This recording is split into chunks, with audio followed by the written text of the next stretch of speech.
Oled sa kunagi tundnud, et oled oma elus pigem sündmuste kaasreisija kui, roolis? Täna sukeldumegi sellesse, kuidas see rool enda kätte haarata, avastades proaktiivsuse tõelise jõu. Aga mis siis, kui ma ütleksin sulle, et 90% sinu elust ei sõltu tegelikult sellest, mis sinuga juhtub? Vaid hoopis sellest, kuidas sa otsustad sellele kõigele reageerida. See lihtne, aga uskumatult võimas 90-10 printsiip ongi proaktiivsuse kõige olulisem tuum. Aga enne, kui me sinna süvitsi lähme, vaatame korraks asjad teist külge. Räägime millestki, millega me kõik, aeg-ajalt kimpus oleme, reaktiivsest lõksust. Mõtle korraks. Reaktiivne inimene on see, kes laseb mingil välisel asjal, näiteks kehval imal või kellegi toriseval kommentaaril, terve oma päeva ära rikkuda. Tekib selline tunne, et oled lihtsalt olude ohver, eks ole, nagu sul polekski mingit kontrolli. Ja vaat see ongi see kõige olulisem erinevus kahe mõtteviisi vahel. Kas sa usud, et sinu elu on juhuste summa või sa usud, et sa oled oma valikute tulemus? See on see fundamentaalne nihe, millest me täna räägime. Ja kuulake korra, kuidas see mõtteviis meie keeles väljendub. See, mis sõnu me kasutame, see pole niisama. See mitte ainult ei näita, mida me mõtleme, vaid see tegelikult ka kujundab meie reaalsust. See on nagu nõiaring, mis kas annab meile jõudu juurde või vastupidi võtab selle meilt ära. Okei, aga kuidas siis sellest nõiaringist välja saada? Saladus peitub ühes idees, mille psühhiaater Viktor Frankl avastas ja seda kõige ebainimlikumates tingimustes, mida ette kujutada saab, koonduslaagris. Reaktiivne mudel on ju imelihtne. Midagi juhtub, see on stiimul ja sellele järgneb kohe automaatne reaktsioon. Mõtle, keegi lõikab sulle liikluses ette ja põmm, sa oled hetkega vihane. Lihtne, automaatne ja olgem ausad, me kõik oleme seda kogenud. Aga just siin peitubki Frankli geniaalne taipamine. Ta mõistis, et isegi siis, kui kõik on sinult ära võetud, on selle stiimuli ja reaktsiooni vahel alati üks väike hetk, üks paus. Ja selles pausis, seal on meie tõeline vägi, meie vabadus valida. See on vabadus, mida absoluutselt keegi ei saa meilt ära võtta. Ja proaktiivsed inimesed, nemad just kasutavadki seda väikest pausi. Nad ei lase emotsioonil kohe üle võtta, vaid valinad reaktsiooni, mis läheb kokku nende väärtustega. Ja just siin, selles teadlikus valikus peitubki meie võime oma elu päriselt ise kujundada.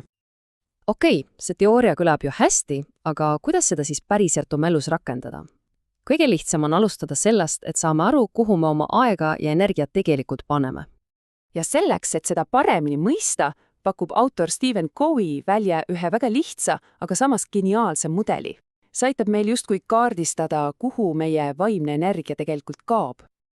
Kõigepealt on meil see, mida ta nimetab murede ringiks. Siia alla käib põhimõtteliselt kõik see, mis meid närvi ajab või muretsema paned, aga mille osas meil tegelikult otsest kontrolli pole. Ja reaktiivsed inimesed, nemad veedavad suurema osa oma energiast just siin ringis. Näiteks maailmapoliitika, ilm, mida teised sinust arvavad, või need vanad vead, mis minevikus tehtud said. Kui sa keskendud ainult neile asjadele, siis sa tekitad endale ainult stressi ja abitustunnet, sest sa üritad ju kontrollida midagi, mis ei ole sinu kontrolli all. See on puhas energia raiskamine päriselt ka. Aga proaktiivsed inimesed teevad midagi muud. Nad pööravad oma tähelepanu hoopis teise kohta. Nad keskenduvad sellele, mida nad saavad muuta. Ja see ongi see teine, palju olulisem ring, meie mõjuring. Ja nüüd tulebki selle mudeli kõige lahedam osa. Kui sa keskendud asjadele, mis on sinu mõjuringis, sinu suhtumine, sinu harjumused, kuidas sa teistega räägid, siis see ring hakkab kasvama. Mõtle näiteks töö peale, mida rohkem sa võtad initsiatiivi ja pakud lahendusi, asjad, mis on sinu kontrolli all, seda rohkem sind usaldatakse ja sulle antakse vastutust, sinu mõjuvõim laigeneb. Nii siis, joomegi kõige olulisema juurde. Meil on iga päev, iga hetk valik. Kas me laseme end tõmmata sinna suurde murede ringi või tegutseme teadlikult oma mõjuringi seest. See viimane vähendaks stressi ja teeb meid palju efektiivsemaks.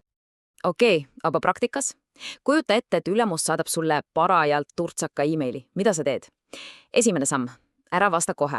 Lihtsalt peatu. Teine, tuleta endale meelde seda pausi, seda vabadust valida. Kolmas, küsi endalt, mis on sinu olukorras minu kontrolli all. Sinu vastused on ja sisu on sinu kontrolli all. Ja neljas, tegutse. Koosta rahulik ja professionaalne vastus, mis viib asja lahenduse poole, mitte ei kalla õli tulle. Ja teate, see ongi tegelikult kogu selle jutu point. Keskendu sellele, mida saad kontrollida ja lase minna kõigel muul. See on nii lihtne mantra, aga see on võti, et võtta vastutus oma enda elu ja õnne eest. Nii et ma jätan teid selle küsimusega. Mõtle korraks, mis on see üks väike, aga proaktiivne valik, mille sa teed juba täna? Sest just sellest väikesest sammust võib alata muutus, mis pöörab su elus täiesti uue lehekülje.